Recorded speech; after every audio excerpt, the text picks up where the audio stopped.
नमस्कार दोस्तों, मैं आपको बताऊंगा मेंढक में छुपी हुई कुछ रहस्यमयी शक्तियों के बारे में। मित्रों, आपको जानकर हैरानी होगी कि मेंढक के पास ऐसी कौन सी चमत्कारी शक्ति है, ऐसी कौन सी अद्भुत कुदरती कला है जिसके बल पर इस मेंढक को सबसे अद्भुत एवं दिव्य माना जाता है। दोस्तों, हमारे पुराणों में मेंढक के बारे में कई कथाएं हैं और कई साधनाएं भी हैं। दोस्तों, एक साधना है मंडकेश्वरी साधना, जिसमें दिव्य साधना की जाती है और धन की प्राप्ति की जाती है। लेकिन दोस्तों, आज मैं आपको कोई साधना नहीं बताऊंगा, बस और बस केवल आपको इस रहस्यमयी मेंढक से जुड़ी कुछ बातें बताऊंगा।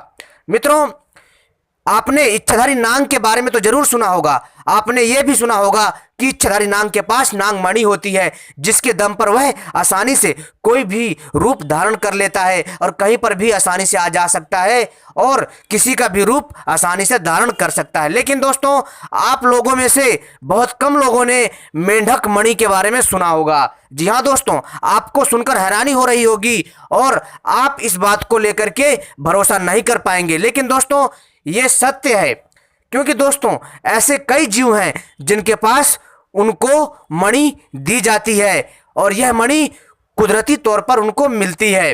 कई बार क्या होता है कि जीव जब अपने भोजन तक नहीं पहुंच पाता, किसी भी कारण, अपनी शरीर की बनावट के कारण या फिर कोई अन्य प्राकृतिक घटना के कारण, तो दोस्तों उसके पास कुदरती तौर पर एक प्राकृतिक रूप से एक मणि आती है, जिसके द्वारा यह अपना शिकार करते हैं और अपना जीवन यापन करते हैं और तो और उस दिव्य मणि से कई करामात दिखाते हैं। लेकिन दोस्तों, मेंढक मणि के बारे में बहुत कम देखने को और सुनने को मिलता है। मेंढक मणि अपने आप में बहुत अद्भुत होती है। दोस्तों, कहा जाता है कि अगर किसी को मेंढक की मणि प्राप्त हो जाए, दोस्तों वह व्यक्ति आसानी से खजाना पता लगा सकता है। जी हाँ दोस्तों, मेंढक की मणि जो होती है बहुत ही ज़्यादा चमकीली होती है और इतनी अद्भुत होती है कि मैं आपसे क्या बताऊं। लेकिन यह मणि आपको उन मेंढकों में मिलेगी जो गांव में पाए जाते हैं, खास करके जो तालाब के किनारे होते हैं, नदियों के किनारे होते हैं, यानी कि जो बड़े मेंढक होते हैं जिनका वजन आधा किलो से लेकर के 1 किलो और 3 किलो तक हो सकता है। दोस्तों, इस मेंढक में विचित्र सी धारियां बनी होती हैं और तो और दोस्तों इनके माथे पर जो है त्रिशूल जैसा और विचित्र जो है आकृति बनी होती है, जिसमें यह मेंढक मणि पाई जाती है। दोस्तों, मेंढक की मणि जो होती है अपने आप में बहुत ज़्यादा चमत्कारी होती है। यदि किसी को प्राप्त हो जाए, गंभीर से गंभीर रोगों को ठीक कर सकते हैं, गंभीर से गंभीर मुसीबतों को दूर किया जा सकता है और तो और दोस्तों इस मणि के द्वारा आसानी से इंसान अदृश्य भी हो सकता है। जी हाँ दोस्तों, और तो और दोस्तों इस दिव्य मेंढक मणि के कारण कई तरह की खोजें भी की जा सकती हैं। लेकिन दोस्तों, यहाँ पर बहुत सारे लोग प्रश्न चिन्ह लगाएंगे कि यह तो हो ही नहीं सकता। लेकिन दोस्तों, मैं आपको बता दूं कि आज भी प्रकृति में ऐसे ऐसे जीव हैं जिनके ऊपर से पर्दा नहीं उठा है। केवल और केवल जो नहीं जानते हैं उनके लिए वह केवल एक साधारण सा जीव है। लेकिन दोस्तों, जो मेंढक की मणि है अपने आप में बहुत अद्भुत है। इसके द्वारा जो पुराने समय में जो ओझा होते थे, जो तांत्रिक लोग होते थे, वो लोग पुराने मेंढक को खोज करके उसकी मणि प्राप्त करते थे। दोस्तों, कई बार क्या होता है कि मेंढक मणि कब निकालता है और इसका समय क्या होता है। तो दोस्तों, सबसे पहले हम जानते हैं कि मेंढक कौन से मौसम में ज़्यादा पाया जाता है। मित्रों, जैसा कि आपको मालूम है कि जो मेंढक होता है वो गर्मियों में जो है ऊपर आता है और सर्दियों में नीचे वो जमीन के अंदर चला जाता है, ठीक है। और साथ ही साथ दोस्तों, जब बरसात होता है ना दोस्तों, बरसात के टाइम पर सबसे ज्यादा मेंढक देखा जाता है। जी हाँ दोस्तों, बरसात के टाइम पर आपको छोटे से लेकर के बड़े बड़े प्रजाति के मेंढक आपको दिख जाएंगे। मित्रों, हमारे भारतवर्ष में छोटे से लेकर के बड़े मेंढक तक पाए जाते हैं और हर एक रंग के। लेकिन मुझे समझ में नहीं आता किस मूर्ख ने गलत इतिहास लिखा है, किस मूर्ख ने जो है मेंढकों के बारे में जानकारी दी है कि इंडिया में यानी भारत में केवल और केवल छोटा मेंढक पाया जाता है। ऐसा कहीं कुछ नहीं है दोस्तों। हम बचपन से छोटे से लेकर के बड़े बड़े मेंढक देखते आ रहे हैं और ये बात सत्य भी है, क्योंकि हमने अपनी आंखों से देखा है मेंढक। लेकिन दोस्तों, जो मेंढक मणि है, इसको दोस्तों गांव में कई लोगों ने देखा है, लेकिन दोस्तों अब तक मैं सही बात बताऊं, मैंने भी अभी तक मेंढक मणि नहीं देखी है। लेकिन दोस्तों मैं भी बहुत जल्द मेंढक मणि की खोज में निकलूंगा, लेकिन इसके लिए मुझे जो है अगली बरसात का समय जो है निर्धारित करना पड़ेगा। क्योंकि दोस्तों जो अभी जो समय चल रहा था, आपको तो पता ही है कि जो इस समय का जो दौर है, खतरनाक बीमारियों का बहुत ज़्यादा कहर चल रहा है। इस कारण दोस्तों मैं भी इस खोज में सही से लिप्त नहीं हो पाया। लेकिन दोस्तों जो मेंढक मणि है अपने आप में बहुत अद्भुत है दोस्तों। इसके जो अद्भुत फायदे हैं, जो इसके चमत्कारी फायदे हैं, बहुत ही अद्भुत हैं, जो कि हमें कई ओझा और तांत्रिकों एवं जो गांव में जो ग्रामीण लोग होते हैं उनसे सुनने को मिलता है।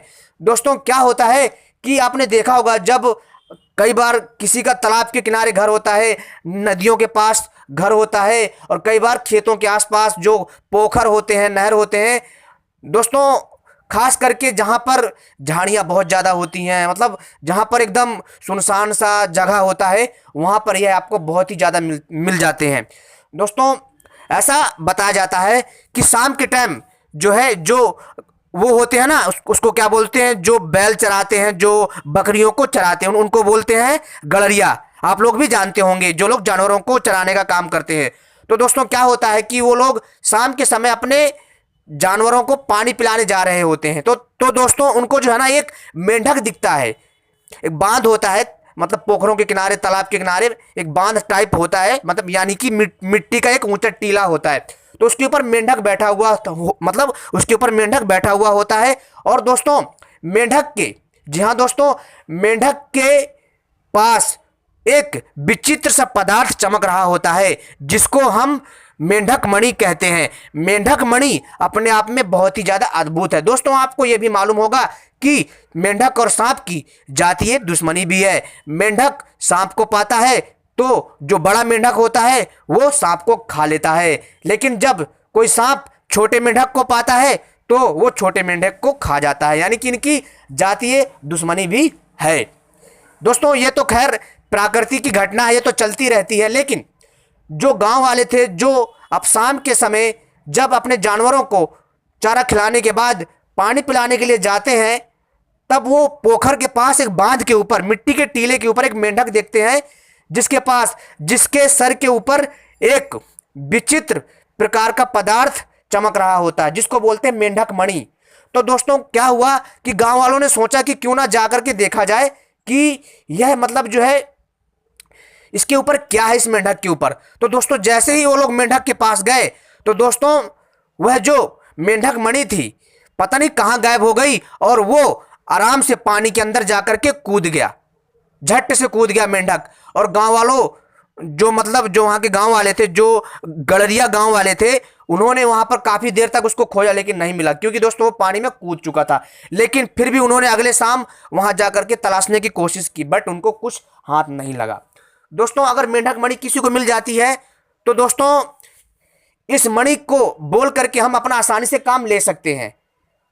जी हाँ दोस्तों, उसमें ऐसा बताया गया है कि जब किसी को मेंढक मणि प्राप्त हो जाए तो दोस्तों क्या करना चाहिए कि मेंढक मणि को अपने समक्ष ला करके उससे बोलना चाहिए कि हे मेंढक मणि, मुझे बताओ कि धरती का गढ़ा हुआ खजाना कहाँ है। तो दोस्तों वह मणि अपने आप उड़ करके उस खजाने के पास जाएगी जहाँ पर खजाना होता है ना आश्चर्य वाली बात। लेकिन कई लोग यकीन नहीं करेंगे, क्योंकि दोस्तों यह कुछ ऐसी रहस्यमयी बातें हैं जो हर किसी को नहीं पता होती हैं।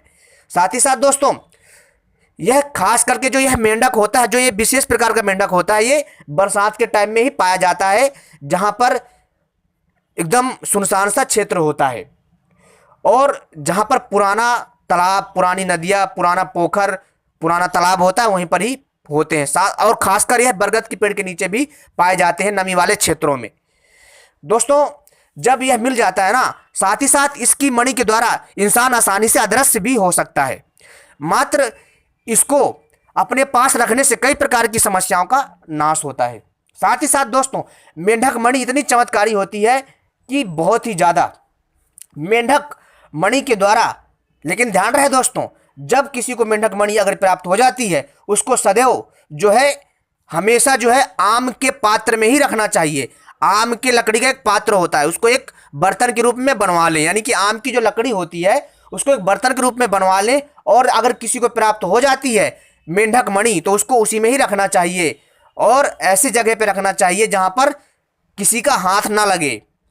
और दोस्तों इसके द्वारा, इस नागमणि के द्वारा बहुत सारी दिव्य साधनाएं भी की जाती हैं, जो कि हम आगे आपको बताते रहेंगे। बस इतनी ही जानकारी मैं देना चाहूंगा और पार्ट 2 दोस्तों जरूर देखिएगा। इस मणिधारी मेंढक के बारे में मैं पार्ट 2 लेकर के आऊंगा, देखना जरूर। और जो भी आपके सवाल हो वो मुझे जरूर कमेंट में लिखिए और मैं उनके उत्तर दूंगा। ठीक है दोस्तों, आपने मेरी वीडियो देखी, आपका बहुत बहुत धन्यवाद। दोस्तों ऐसी वीडियो पाने के लिए मेरी वीडियो को लाइक कर लें, चैनल को सब्सक्राइब कर लें और घंटी जरूर दबा लें ऐसी ही वीडियो पाने के लिए, और वीडियो को शेयर कर दें दूसरों के साथ भी दोस्तों। लेकिन दोस्तों जो मेंढक मणि है एक रहस्यमयी बात है जो आपको हर कोई नहीं बताएगा, लेकिन दोस्तों जो इसके जो गुप्त जो उपाय हैं वो मैं किसी को नहीं बता सकता, लेकिन जो इससे जुड़ी जो जानकारियां हैं मैं अगले वीडियो में दूंगा। तब तक इंतजार करें। धन्यवाद।